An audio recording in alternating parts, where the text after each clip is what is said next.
Hello friends, how you doing? Welcome to video number 2 in the Flipgrid Geeking PD. In the Flipgrid episode 1, we took a look at what is Flipgrid, and I challenged you to introduce yourself. And you're probably like, well, how in the world do I do that? So it was kind of dangling the carrot, so to speak, because I want you to create your own account. And so let me show you how to do that. You're going to go right here to flipgrid.com.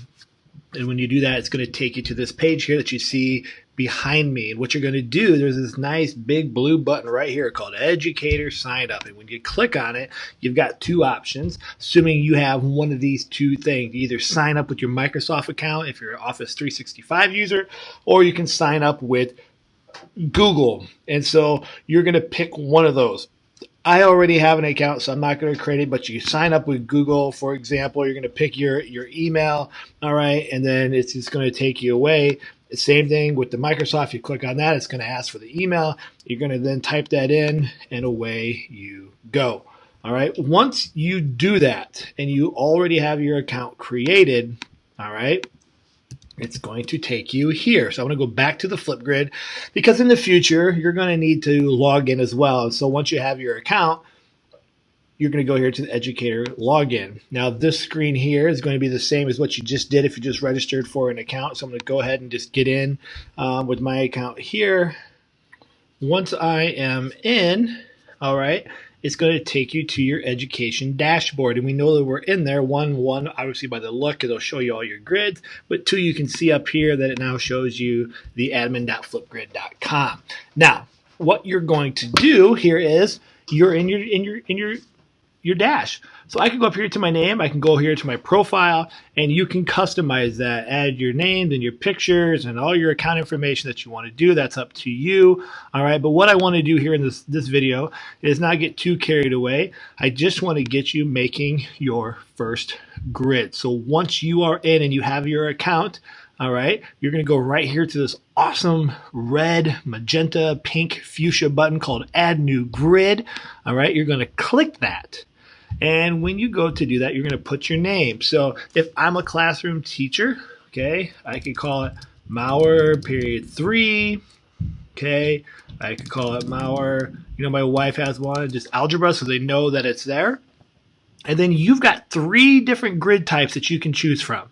Okay, one is school email. If you pick school email, and this is probably what a lot of you are going to do for security settings with your students, is it's going to allow you to add your school or district domain so that only people within your domain have access to the grid. So outside people outside the district can't get into it. All right. Now, in the future, we'll talk about how you can bring in guests and things like that. But for now, the students, they don't even need an account. All they need is the code, and they're going to be able to get in. And so you can also then, students can authenticate their accounts with their school ID. This is probably what I would encourage most of you to do. Okay, if you have young kids or you're a district that doesn't have like a domain, a school email system, or you're dealing with young ones that don't know their email and it's just too much to try to teach them over the remote, you can create a student ID list where with this, once they enter the Flipgrid code, which I'll show you that here in just a second, they're going to be asked to just type in their identifier. And you can make this their initials. You can make it like a number. It can be as small as 2 digits. So you can create a student ID list. So like for me, Aaron Mauer, I could have AM. So I would type in the Flipgrid code, say it was Mauer 3. It's going to ask me for my identifier. I type in AM, and then boom, I'm in. You can do this with QR codes and things as well. The last one is PLCs in public, and this is the one where you can share outside your domain. You can share with the world. This is what I use for a lot of my global projects. This helps with adults, and you're choosing this option if you want anyone to have access to it. If they have access to the code, they can get in. This is typically recommended for ages 16 and older. So you just have to make sure you understand your district and state and local guidelines of what can and can't be when you're dealing with this. Just realize that this is public. Okay, but let's just go through with school so you can see what that looks like. That's probably what most of you are going to do.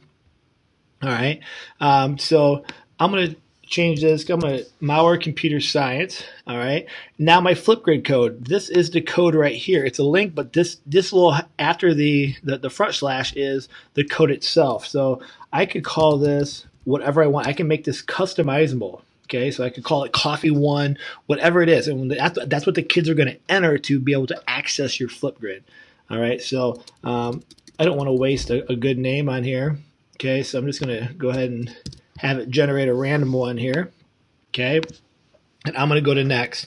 Now you can see that what it's done, because my account is a Gmail. If I had a school account, it would have automatically read my domain, and now like I could change this. So for me, I know that my domain for where I work is this one.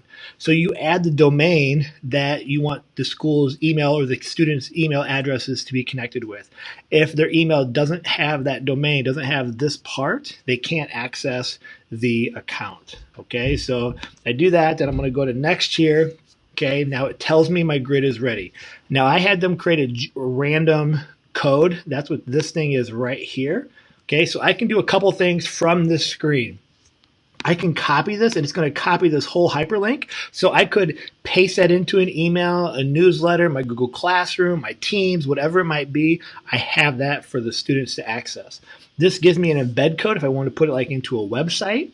This, if you're using Microsoft Teams, will share right to your Teams, right to your classroom, or Remind. Okay, so you've got those options there.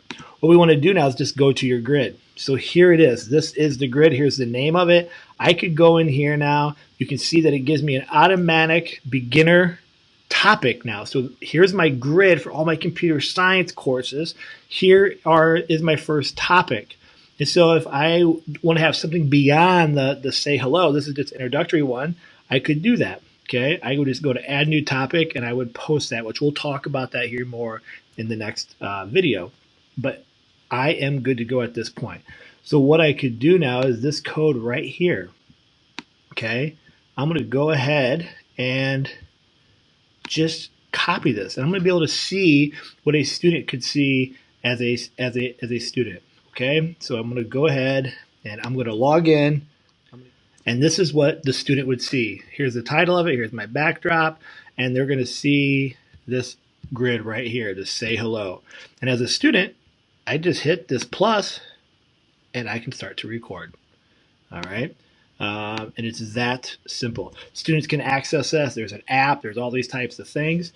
And so it's really, really easy to do. They would just go again. All right. If I didn't have that link to be able to give to them, if I tell my kids to go to flipgrid.com, if I didn't have them the hyperlink, they could just type in the code right here. This is what they would do on their phone, and it would take them right in. They would log in, it would check their domain to make sure they have permission, and away they go. They are in. So here it is, my friends. You've created an account. You've created your first grid.